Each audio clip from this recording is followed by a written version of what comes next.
Welcome to iDream legal talk. నేను Udayasri. Present మనతో ఉన్నారు హైకోర్టు అడ్వకేట్ నాగేశ్వరరావు పూజారి గారు. మాట్లాడదాం. హలో అండి. మనకి ఏమైనా ఇష్యూస్ వచ్చినప్పుడు, ఏమైనా లీగల్ ఇష్యూస్ కానీ ఇంకేదైనా పక్కింటి వాళ్ళతో గొడవ లేకపోతే ఇంకేదైనా జరిగినప్పుడు మనం పిఎస్కి వెళ్ళి కంప్లైంట్ ఇవ్వడానికి వెళ్తే కొన్నిసార్లు మనకు పోలీసులతోటే ఇబ్బందులు ఎదురవుతాయి. ప్రతిదానికి డబ్బులు అడుగుతూ ఉంటారు. ఇది చాలామందికి ఎక్స్పీరియన్స్డ్, కానీ బయట మాట్లాడడానికి ఎవరు చాలా భయపడుతూ ఉంటారనమాట ఈ విషయాల్లో. మరి అట్లాంటప్పుడు వాళ్ళు ఏం చేయాలి? ప్రతిదానికి ఏం డబ్బులు అడగలే కానీ అందరూ అడుగుతారు అని కాదు, ఇబ్బంది పెడతారు, డబ్బులు అడుగుతారు. కొన్ని సందర్భాలలో ఏంటంటే ఇచ్చిన కంప్లైంట్ని అర్థం చేసుకోకుండా ఇబ్బంది పెడుతుంటారు. అంటే కొన్ని సందర్భాల్లో ఇన్వెస్టిగేషన్ ఆఫీసర్కి వీళ్ళు కావాలని వచ్చినలేమో, లేకపోతే వేరే పర్పస్ కోసం వచ్చినలేమో, కొన్ని సందర్భాల్లో అవగాహన లేకుండా కూడా ఇబ్బంది పెడుతుంటారు. జనరల్గా ఏంటంటే మనం పోలీస్ స్టేషన్ వెళ్ళినప్పుడు మనం కంప్లైంట్ ఇచ్చినప్పుడు కంప్లైంట్ కంపల్సరీ తీసుకోవాలి. తీసుకొని దాని మీద ఎంక్వైరీ చేయాలి. ఎంక్వైరీ చేసిన తర్వాత ప్రైమరీ ఎంక్వైరీ చేసి దానిపైన ఏమన్నా తేడాలు వస్తాయి అంటే అప్పుడు దాన్ని రిజెక్షన్ చేసే అధికారం ఉంటుంది. రాసిన కంప్లైంట్లో కనుక నిజంగా ఏదైనా జరిగిందనుకో దానిపైన 100% చర్యలు తీసుకోవాలి. అయితే పోలీస్ స్టేషన్కి వెళ్ళిన తర్వాత మీరు ఇచ్చే ప్రతి అప్లికేషన్కి రిసిప్ట్ తీసుకోవాలి. ఫస్ట్ చేయాల్సిన పని. చాలామందికి అవగాహన ఉండదు.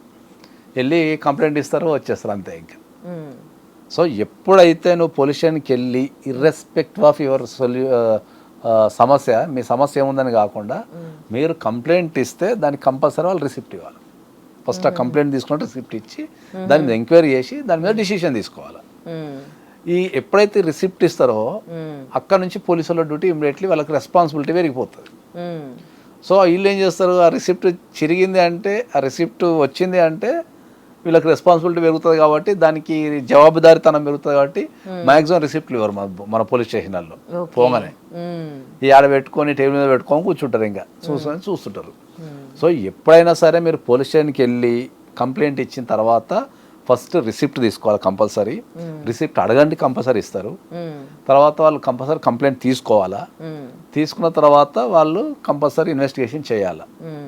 సో ఒకవేళ వాళ్ళు కంప్లైంట్ తీసుకోవడం లేదు, రిసిప్ట్ ఇవ్వడం లేదు అనుకున్నప్పుడు మీరు అదే పోలీస్ స్టేషన్కి బయటకు వచ్చి అదే కంప్లైంట్ మీరు పోస్ట్ చేయొచ్చు.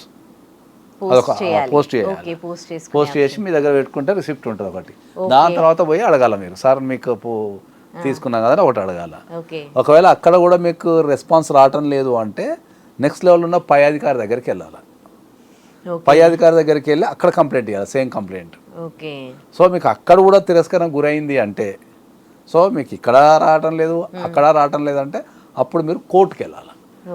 కోర్టుకి వెళ్ళి హైకోర్టులో వేసుకోవచ్చు. మీరు వెళ్ళి నా కంప్లైంట్ తీసుకోవటం లేదు పోలీసు వాళ్ళు, నా కంప్లైంట్ తీసుకొని నాకు తగిన న్యాయం చేయండి, ఎఫ్ఐఆర్ చేయండి అని చెప్పేసి మీరు హైకోర్టులో వేసుకోవచ్చు డైరెక్ట్. లేదా కింది కోర్టులో వెళ్ళి మీరు ప్రైవేట్ కంప్లైంట్ వేసుకోవచ్చు. కింది మీ నియరెస్ట్ కోర్టు కూడా వెళ్ళి. అందరు కొంతమంది ఏమనుకుంటారంటే హైకోర్టు హైదరాబాద్ ఉంటుంది కదా, పోలేం కదా అని అనుకుంటారు.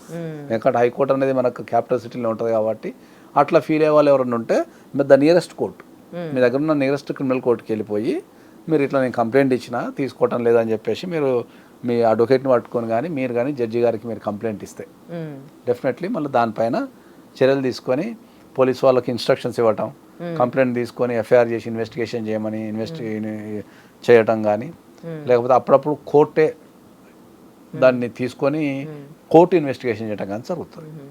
అట్లా కాబట్టి పోలీస్ స్టేషన్లో కంప్లైంట్ తీసుకున్నంత మాత్రం చాలా మంది భయపడిపోయి దాన్ని వదిలేస్తారు. చాలా కేసులు వదిలేస్తారు. కొన్ని సందర్భాల్లో పోలీసులు చిరాగుండి కూడా రెస్పాన్స్ గారు. కొన్ని సందర్భాల్లో హెక్టిక్ షెడ్యూల్స్ ఉంటే రెస్పాన్స్ గారు. హైదరాబాద్ లాంటి సిటీలో కొద్దిగా హెక్టిక్ ఉంటాయి పోలీస్ స్టేషన్స్ అన్ని. ఎందుకంటే విఐపీస్ వస్తుంటారు, బందోబస్తులు ఉంటాయి, ట్రాఫిక్ ఉంటుంది, చాలా రకమైన సమస్యలు హైదరాబాద్ లాంటి సిటీలు ఉంటాయి కాబట్టి కొద్దిగా హెక్టిక్ ఉంటారు. విలేజెస్లో ఏంటంటే కొద్దిగా తక్కువ ఉంటారు కాబట్టి అట్లా.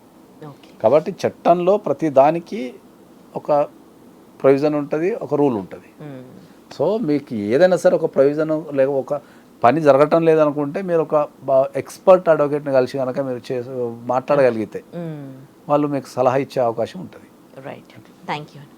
And for more videos, please subscribe to iDream. Please subscribe to iDream. Please subscribe iDream. And please subscribe to iDream. For more videos, subscribe to iDream. please like, share and subscribe to the channel. Congratulations, iDream. Subscribe to iDream. Subscribe to iDream. So subscribe to iDream Media. iDream కి iDream team అందరికీ huge congratulations. Please subscribe iDream Media. Please subscribe to iDream. Subscribe iDream. Please subscribe to iDream. iDream అంటే నా కళల ఛానల్ను subscribe చేసుకున్న నోరు తిరుగుతలేదు మీరైతే గంట గుర్తు కొట్టండి. For more such videos, please subscribe to iDream. Subscribe to iDream. Please subscribe to iDream. Please subscribe iDream Media. Please do subscribe to iDream. Please subscribe to iDream Media. For best entertainment and information, please subscribe iDream. And don't forget to subscribe to iDream.